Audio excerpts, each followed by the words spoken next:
Everyone, welcome to this channel. आपके लिए एक बहुत ही इम्पोर्टेंट सा मैसेज आ रहा है कि आप एक ऐसे पोजीशन पर जाने वाले हैं जहां से जाने के बाद पीछे मुड़ के देखने की जगह आपको फिर दोबारा नहीं मिलने वाली है। ये क्या पोजीशन है और ये क्या सिचुएशन है, इसको हम चेक करने वाले हैं कि आपको क्यों दोबारा उन लोगों से मिलने का या उन लोगों को आपसे मिलने का एक भी मौका नहीं मिलेगा। वाओ, 9 ऑफ कप्स, पहला कार्ड 9 ऑफ कप्स आया है। बहुत ही अच्छा एनर्जी है ना, बहुत अच्छा लगता है ऐसी पॉजिटिव रीडिंग्स करके। बहुत दिनों बाद आई है ऐसी रीडिंग। आपके मेहनत का फल, आपके मनोकामना पूर्ति का समय आ गया है। वो समय आ गया है जब आप स्टार्ट करेंगे अपना वो जीवन जो आप हमेशा से जीना चाहते थे। और इसलिए नहीं मिलेगा समय क्योंकि आपके पास समय होगा नहीं। सपोज करो आपने कुछ चाहा, वो आपको मिल गया और एक के बाद वो विशेष पूरी होने लगी। सीरीज ऑफ इवेंट्स, यहाँ पे जो आपने मांगा वो आपको मिलने लगा। समय रहेगा आपके पास, और अगर समय होगा भी तो आप ऐसे लोगों के पास जाएंगे क्यों? वो खुद भी आपसे दूर रहेंगे। दुख में तो आपके साथ सब आ जाएंगे, लेकिन जीवन में जब सुख होगा ना, बहुत कम होते हैं वो जो आपकी खुशियों में खुश होते हैं। वो सभी लोग जिन्होंने आपको मैनिपुलेट करके आपके साथ बुरा करने का प्रयास किया, आपको भटकाने का प्रयास किया, अभी लौट कर आपके जीवन में आएंगे और आपके साथ अच्छा रिलेशनशिप स्टैब्लिश करने की कोशिश करेंगे, क्योंकि आपके सक्सेस को वो देख पा रहे हैं। उनको पता है कि अब यहाँ से आपको रोकना असंभव है, तो अब आपके साथ अच्छा कनेक्शन बनाया जाए। I also have the card of the judgment.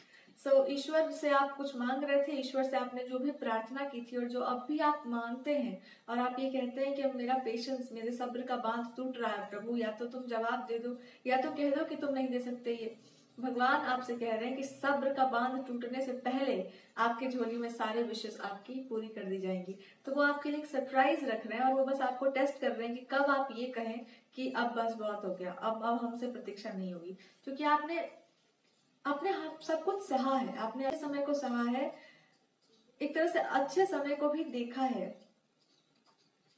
आपने बुरे समय को भी सहा है और आपने अच्छे समय को भी एक टाइम पर देखा होगा। लेकिन सबसे ज्यादा आपने लोगों की तंज ताने, बुराइयां, ये जो भी निगेटिव चीजें होती है ना, आपने बहुत ज्यादा उसको सहा है बिना किसी कंप्लेन के। तो वो चाहते हैं कि आप अब कहें कि हाँ बस बहुत हो गया, और आप अपने लिए मांगे, अपने लिए सोचे, अपने लिए चाहे। और जैसे ही आप खुद पर ध्यान देना स्टार्ट करेंगे, जैसे ही आप अपने प्रार्थनाओं की, अपनी सेवा का जो फल है वो मांगेंगे और अपने लिए कहेंगे कि अब हमको अपने लिए जीना है, बस उसी टाइम से भगवान आपकी सारी विशेष पूरी करेंगे। क्योंकि वो बस आपको ये बताना चाहते थे कि दूसरों के लिए जीना अच्छी बात है, लेकिन जिनके लिए आप त्याग कर रहे हैं वो त्याग के पात्र हैं भी कि नहीं, ये भी देखना।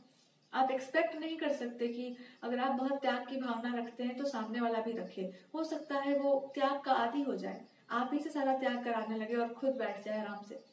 तो ईश्वर आपको ये बता रहे थे कि कितना देना चाहिए किसी भी सिचुएशन में, कितना अपने आप को सेक्रीफाइस करना चाहिए, इसकी एक लिमिट होती है, वरना लोगों को आदत पड़ जाएगी तुमसे बस तुमको यूज करने की। तो ये आपको वो लेसन सिखाना चाहते थे एक तरह से, और वो वेट कर रहे थे कि कब आप कहें कि अब बस बहुत हुआ, अब हमसे नहीं हो पाएगा।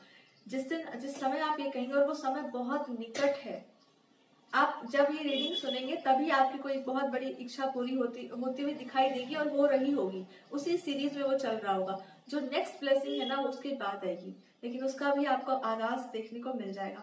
जब भी आप इस रीडिंग को देखेंगे, आपके जो विशेष है उसकी पूरी होने की जो घंटी बजती है ना, विशेष की पूरी होने की जो घंटी बजती है, वो घंटी बज जाएगी आपकी लाइफ में। I have 3 of Wands, जिसका भी आप वेट कर रहे थे वो वेट खत्म हो रहा है। जिस चीज का इंतजार कर रहे थे, जो आपने मांगा था, वो वेट समाप्त हो रहा है। और अब आपके हाथों में इतना कुछ होगा कि आपके संभाले नहीं संभलेगा। ये यूनियन टाइम आ गया है, कुछ लोगों का यूनियन का समय आ गया है, मैरिज का समय आ गया है, लव रिलेशन का समय आ गया है, सेलिब्रेशंस का। कुछ लोग के बर्थडे आ रहे हैं, तो उनके लाइफ का बेस्ट बर्थडे होगा। बर्थडे गिफ्ट है आपके लिए, कोई भगवान ने कुछ सोच रखा है आपके लिए। दिसंबर, जनवरी, फरवरी का टाइम भी बहुत इंपॉर्टेंट है। मार्च तक का समय भी है। मार्च बहुत, इस साल का भी मार्च बहुत सिग्निफिकेंट रहा होगा। मार्च, अगस्त। मैरिज कुछ लोगों की मार्च में या अगस्त में हो सकती है, पता नहीं, सितंबर, कुछ तो फिक्स हुआ है। मैरिज रिलेटेड कुछ है यहाँ पर।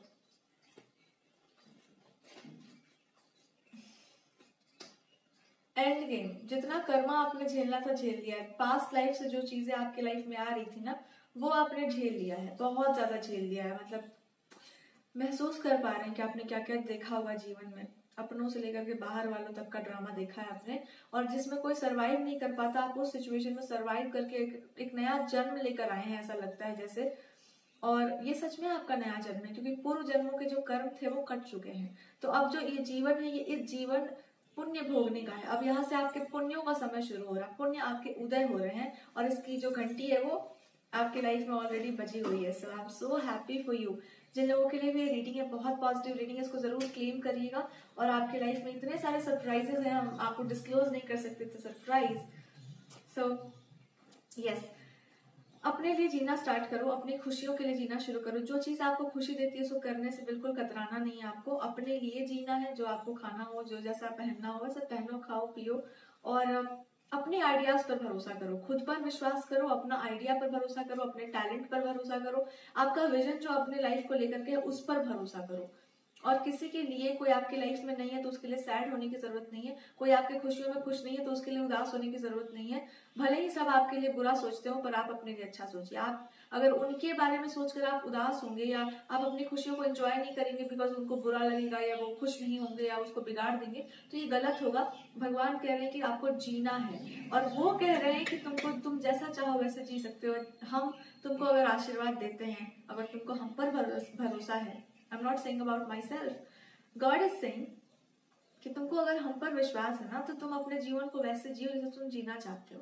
क्योंकि अगर ईश्वर आपको कुछ दे रहा है तो उसको छीनने वाला कोई नहीं है ना। अगर अच्छा टाइम आया है तो उसको बिगाड़ने वाला कोई नहीं है। जो ऐसी हिम्मत करेगा उसको जवाब देंगे, ईश्वर जवाब देंगे उसका। आप उसकी चिंता क्यों करते हैं?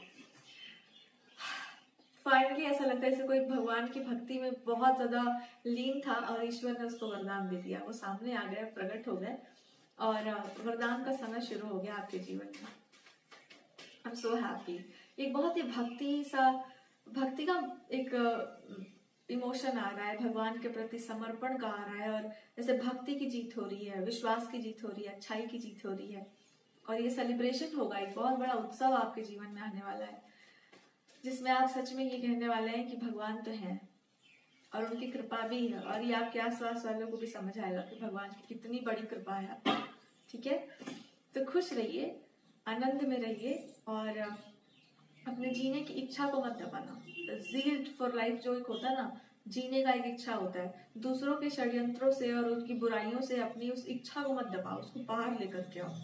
ठीक है, खींच के बाहर निकल आइए, एंड शो देम कि भगवान के भक्त को तोड़ना इतना आसान नहीं होता। ठीक है, थैंक यू सो मच, और जय श्री राम।